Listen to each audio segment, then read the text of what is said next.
Sr. Presidente, antes de mais, gostaria de cumprimentar os seus membros do Grupo de Trabalho, o Sr. Dr. António Pinto Barbosa, a Dra. Teodora Cardoso e o Sr. Dr. João Loureiro. E agradecer a disponibilidade para estarem aqui num tempo tão curto para prestarem os esclarecimentos a esta Comissão. A questão que eu gostaria de colocar em primeiro lugar é a questão da necessidade da existência de um órgão, de um Conselho desta natureza. Logo, na exposição de motivos da proposta de lei que está em discussão, que cria os estatutos do Conselho, afirma-se que o Conselho de Finanças Públicas, e disse isto expressamente, não é uma entidade com competência na definição de política orçamental, mas tem apenas como missão produzir análise e relatórios técnicos sobre a consistência, cumprimento e sustentabilidade da política orçamental, ou seja, um órgão com características técnicas. E a questão que se coloca aqui imediatamente é se não haverá outras entidades exatamente com estas funções de análise e de controle orçamental. Estou-me a referir, e já foram referidas nas intervenções anteriores, inclusivamente dos senhores membros do Grupo de Trabalho, o Tribunal de Contas, o Banco de Portugal e a própria Unidade Técnica de Apoio Orçamental. Relativamente ao Tribunal de Contas, foram levantadas algumas. Na análise que fazia da possível sobreposição do Conselho de Finanças Públicas com o Tribunal de Contas, o Sr. Dr. António Pinto Barbosa levantou algumas objeções que têm, em nossa opinião, toda a razão de ser. No entanto, a questão que se coloca imediatamente aí é por que razão não se aumentam as competências do Tribunal de Contas.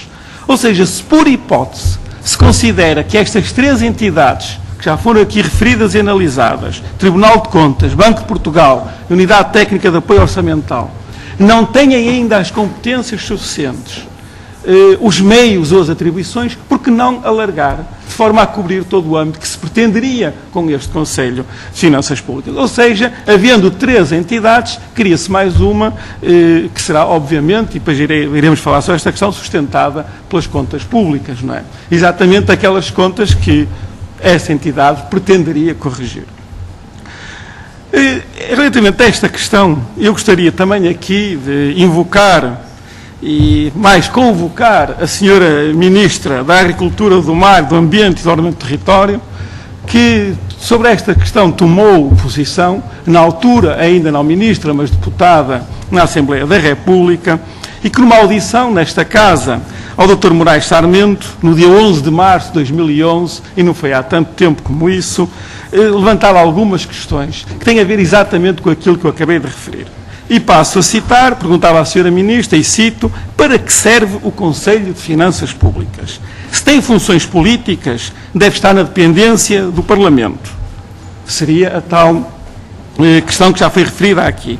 Se tem funções técnicas, precisamos de mais um organismo técnico. Não existe já o Tribunal de Contas, o Banco de Portugal e a UTAU. Portanto, estas são as questões levantadas na altura pela senhora deputada Assunção Cristas, atualmente Ministra do atual Governo. E também nessa mesma reunião, 11 de março de 2003, uma outra deputada, a doutora Manuel Ferreira Leite, antiga Presidente do PSD, manifestava também estas dúvidas e, com base nestas dúvidas, e passo a citar, dizia que manifestava a sua fortíssima oposição à criação do Conselho de Finanças Públicas. Eu cito apenas estes dois casos, poderia citar mais, com base nos registros que se encontram no Diário da Assembleia da República, para mostrar que, efetivamente, estas nossas objeções e dúvidas são partilhadas por outras pessoas, entidades, que eu diria que são insuspeitas de qualquer simpatia pelas nossas posições ideológicas. Portanto, há aqui um certo consenso para que serve este Conselho, visto que temos já um conjunto de entidades com competências técnicas para exercer aquilo que seriam as funções que se pretende para esse Conselho. E as questões que eu colocava concretamente era esta, qual a necessidade, e tornava a insistir nesta questão, porque creio que na sua intervenção inicial do professor Dr. António Pinto Barbosa referiu-se a duas entidades, mas não ao Banco de Portugal na questão da sobreposição. E na questão ao Tribunal de Contas, como dissemos, consideramos que tem razão, e aí, por que não, então, alargar as competências? Não ser apenas aquelas que tem, mas alargá-las de modo a incluir aquilo que o seu professor referia. E relativamente ao tal, insisto, porque da descrição que fez, parece-me que é exatamente aquilo que o tal, que fez a descrição que fez, que o tal Conselho de Finanças Públicas iria executar, parece que é exatamente aquilo que o tal faz. E quando se diz aqui que essa entidade será completamente independente, não sei, insinuando que o tal não será, eu diria que a independência de um órgão desta natureza vem exatamente de estar na dependência da Assembleia da República, que é um órgão com legitimidade democrática e que tem uma representação muito plural de todas as forças políticas e opções ideológicas. Outra questão que é importante referir aqui é a questão do reforço do debate democrático que eventualmente este Conselho iria permitir.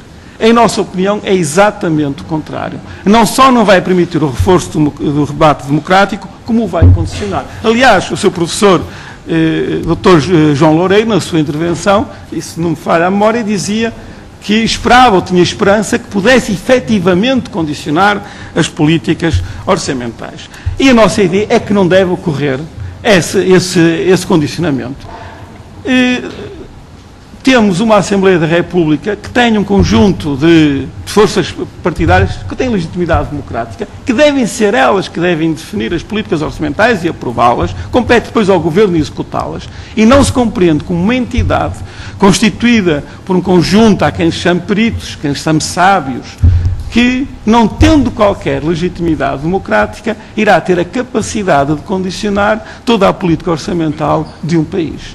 Acrescido ao facto de que alguns desses elementos, não obrigatoriamente, mas poderão vir a ser entidades estrangeiras. Ou seja, aceitamos que personalidades estrangeiras condicionem a política orçamental que devia ser definida nesta Assembleia da República, que tem legitimidade democrática e executada por um governo que também a tem. Independentemente de concordarmos ou não das políticas de um ou de outro governo. E, portanto, consideramos que aquilo que foi apresentado aqui como uma vantagem é uma profunda desvantagem e mina o debate democrático e retira à Assembleia da República competências, ou mina competências que a Assembleia da República detém face à Constituição da República. Outra questão que eu gostaria de colocar, e aliás, antes de colocar, já que invoquei um ministro e um antigo secretário presidente do PS, eu gostava de invocar outro ministro, exatamente para apoiar aquilo que eu acabei de dizer. Não vai dar-se o caso de pensar que esta é uma posição aqui tomada pelo PCP e que mais ninguém partilha delas. E gostaria de lembrar a posição do Sr. Deputado, na altura, Pedro Mota Soares, que hoje é Ministro da Solidariedade e da Segurança Social, que no dia 13 de janeiro de 2011, no debate na generalidade da proposta de lei de alteração do enquadramento orçamental, afirmou, e passo a citar o que consta no Diário da Assembleia da República. Citação. O que os senhores agora parecem querer, devia estar a dirigir ao PS, fazer nesta proposta de lei é fazer um Conselho das Finanças Públicas, nomeado diretamente pelo Governo, e será esse mesmo Conselho que, sendo nomeado pelo Governo, terá de se pronunciar sobre a política orçamental do Governo, Sr. Ministro. Isto parece-me um contrassenso, parece-me que é, obviamente, retirar imparcialidade, retirar isenção, retirar uma garantia de transparência à fiscalização que o Parlamento tem de fazer em sede do Orçamento de Estado. Fim de citação. Portanto, esta é a opinião que foi expressa na altura pelo deputado, atual ministro, relativamente a este Conselho e Ora bem, passando à última questão que eu gostaria, relativamente a estas questões, depois de ouvir os comentários dos seus membros do grupo de trabalho, se concordam ou não com estas expressões que aqui foram expressas. A última questão que gostaria de colocar é a questão da inevitabilidade técnica das opções orçamentais. Há uma tentativa muito clara de passar esta ideia que há um problema, que todos reconhecemos, mas que a sua solução não depende de opções políticas, depende apenas da aplicação de uma determinada receita técnica. Ora, nós sabemos que não é assim. Se há problemas com o déficit, com a dívida pública, com o orçamento, há inúmeras possibilidades de atuar perante esses problemas. Cada uma dessas opções corresponde a uma opção ideológica. Portanto, não se trata de um problema técnico, como dizia o Sr. Professor António Pinto Barbosa, no exemplo do automóvel que deu, se a direção está desalinhada, alinha-se a direção. Mas pode haver muitas maneiras de alinhar a direção. Só que no carro não haveria muita discussão. Mas numa política orçamental, com certeza que há. E diferentes posicionamentos ideológicos dão diferentes formas de arranjar ou de corrigir o desalinhamento das políticas orçamentais. Portanto, não é uma questão meramente técnica que um grupo de técnicos, por mais competentes nas suas áreas específicas possam ser, nacionais ou estrangeiros, digam que se resolve-se assim. Resolve-se com opções políticas, são opções políticas discutidas e tomadas aqui por aqueles que têm a legitimidade democrática por terem sido eleitos para esta Casa pelos portugueses. Portanto, não é nenhum conselho com 5 pessoas, 5 sábios, 5 peritos, que vai definir como é que se alinha a direção do tal automóvel, devíamos ser nós. E, nesse sentido, nós estamos e manifestamos a nossa oposição à criação deste Conselho de Finanças Públicas.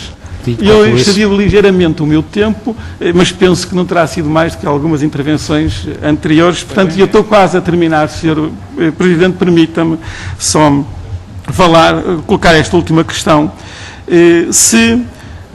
Qual é a necessidade específica de personalidades estrangeiras? Por facto de serem credíveis, também as haverá em Portugal. E o facto de ter sido admitido aqui que este Conselho poderá condicionar a política orçamental, em nossa opinião, isto significa mais um passo na política de submissão aos interesses estrangeiros, nomeadamente das grandes potências europeias e de capital internacional, de grande capital internacional. E, portanto, gostaria de ouvir uma fundamentação mais sólida para que se incluísse personalidades estrangeiras. E, por fim, mesmo para terminar, a questão do custo. Já foi referida aqui a questão do custo, do preço do Conselho de Finanças Públicas.